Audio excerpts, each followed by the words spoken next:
Parole à nos secrétaires annuels pour nous parler de la dernière séance de l'Académie de chirurgie.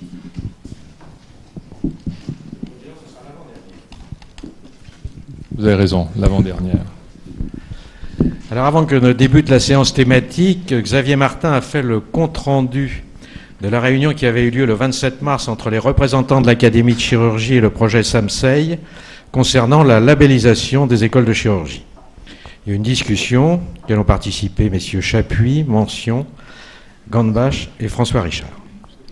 Alors la séance du 14 mai, organisée et modérée par Jean-Louis Pex, avait pour thème les évolutions récentes de la chirurgie endocrinienne. La première communication présentée par Jean-Christophe Liffante avait pour titre l'apport du neuromonitoring, ce qu'on appelle le NIM, dans la chirurgie thyroïdienne, qui est une technique qui permet d'identifier le nerf récurrent dans des situations difficiles.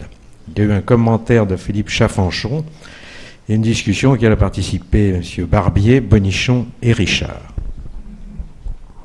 La deuxième communication présentée par François Patou avait pour titre les traitements chirurgicaux du diabète, et il a précisé les indications de la chirurgie métabolique, terme qui a remplacé celui de chirurgie bariatrique depuis qu'on a constaté que le bypass gastrique était efficace pour traiter le diabète de type 2. Il y a eu des commentaires de Fabrice Ménégo et une discussion auquel ont participé M. Beaulieu, Richard, notre président, et Jean Dubousset. La troisième communication présentée par Laurent Bressler avait pour thème la place du robot dans la chirurgie endocrinienne. Et il a conclu que malgré l'absence d'études scientifiques de qualité, l'enthousiasme des chirurgiens et la pression des médias et des industriels font que la robotique est déjà validée, alors que l'évaluation scientifique n'est pas terminée.